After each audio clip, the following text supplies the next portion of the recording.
Hello বন্ধুরা, আশা করছি আপনারা সবাই খুব খুব খুব ভালো আছেন। আজকে নিয়ে এসেছি টমেটো স্যুপের রেসিপি। এটাই প্রচণ্ড টেস্টি একটা রেসিপি। আর সবচেয়ে বড় কথা, আমি এটাতে কোনো রকমের তেল বা বাটার বা কোনো কিছুর ইউজ করিনি। প্রচণ্ড হেলদি ওয়েতে আপনি ইজিলি ঘরোয়াভাবে বাড়িতেই বানাতে পারবেন। তো চলুন শুরু করা যাক।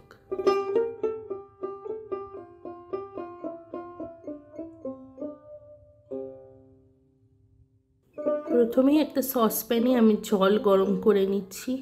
তার মধ্যে দিয়ে দিলাম তেজপাতা, রসুন কুচি, আদা কুচি,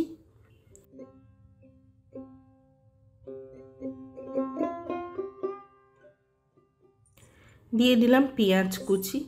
এটা পুরোটা একটু সেদ্ধ হলে পেঁয়াজের রঙটা যে একটু চেঞ্জ হবে, তখন আমি এর মধ্যে কুচি করে রাখা টমেটো দিয়ে দেবো।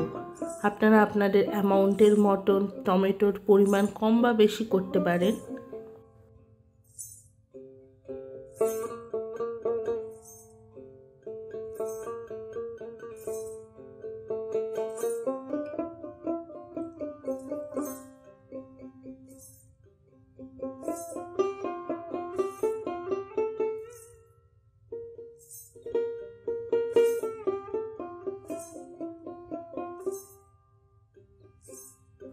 পুরো মিশ্রণটা সেদ্ধ হয়ে গেলে তারপরে আমরা এটাকে একটা ব্লেন্ডারে ব্লেন্ড করে নেব। অবশ্যই ব্লেন্ডারে ব্লেন্ড করার আগে আমরা জিনিসটাকে ঠান্ডা করে নেব, নইলে ব্লেন্ডার অতিরিক্ত পরিমাণে গরম হয়ে যাবে।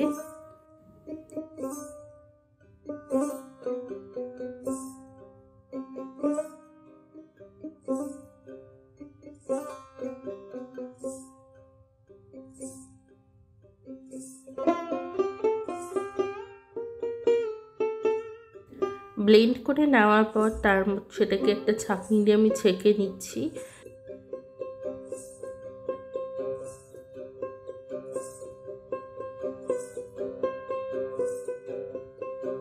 ছেঁকে নিয়ে তার মধ্যে পরিমাণ মতন জল দিয়ে, স্বাদ মতন নুন, গোলমরিচ গুঁড়ো দিয়ে আবার জিনিসটাকে একটু ফুটিয়ে নেব। আমি কোনো রকমের কর্নফ্লাওয়ার ইউজ করিনি, কোনো রকম বাটার বা তেলের কোনো রকম ইউজ করিনি। একবার বাড়িতে ট্রাই করে দেখতে পারেন। বাড়িতে থাকা জিনিস দিয়ে এটা করে নেওয়া সম্ভব, আর সেরকমই টেস্টি হয়। ইভিনিং টাইমে যখন কিছু খিদে পায়, তখন এটা ইজিলি আপনি খেতে পারেন বা বাচ্চাদেরকেও দিতে পারেন।